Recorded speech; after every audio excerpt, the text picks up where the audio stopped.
ସମସ୍ତଙ୍କୁ ସୁସ୍ୱାଗତ ଓ ଶୁଭ ସନ୍ଧ୍ୟାର ନମସ୍କାର। ଆସନ୍ତାକାଲି ଭାରତ ବନ୍ଦ ରହୁଛି। କ'ଣ ବନ୍ଦ ଏବଂ କ'ଣ ଖୋଲା ରହୁଛି? କିଏ ଏହି ବନ୍ଦ ଡାକରା ଦେଇଛନ୍ତି?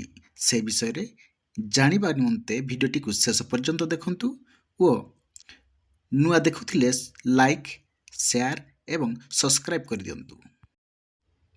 ଆସନ୍ତାକାଲି ଭାରତ ବନ୍ଦ ଡାକରା।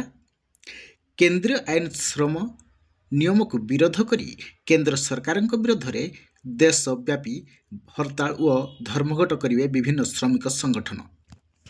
ଦେଶର 10ଟି ଟ୍ରେଡ୍ ୟୁନିୟନ ସଂସ୍ଥା ପକ୍ଷରୁ ବନ୍ଦ ଡାକରା ଦିଆଯାଇଛି। ବନ୍ଦକୁ କୃଷକ ସଂଗଠନ ମଧ୍ୟ ସମର୍ଥନ କରୁଛନ୍ତି। କେନ୍ଦ୍ରର ଶ୍ରମିକ, ଚାଷୀ ଏବଂ କର୍ପୋରେଟ ନୀତିକୁ ବିରୋଧ କରି ବନ୍ଦ ଡାକରା ଦିଆଯାଇଛି ଏବଂ ସକାଳ 6ରୁ ସନ୍ଧ୍ୟା 6 ପର୍ଯ୍ୟନ୍ତ ଏହି ବନ୍ଦ ଡାକରା ଦିଆଯାଇଛି। ଭାରତ ବନ୍ଦରୁ ପ୍ରଭାବିତ ହୋଇପାରେ ଜନଜୀବନ ଏବଂ ବନ୍ଦ କ'ଣ କ'ଣ ରହୁଛି? ସ୍କୁଲ ଏବଂ କଲେଜ ମଧ୍ୟ ବନ୍ଦ ରହିପାରେ, ଦୋକାନ ବଜାର ବନ୍ଦ ରହିପାରେ, ସରକାରୀ ବ୍ୟାଙ୍କ ମଧ୍ୟ ବନ୍ଦ ରହିପାରେ, ରାସ୍ତା ଅବରୋଧ କଲେ ଗାଡ଼ି ମଟର ମଧ୍ୟ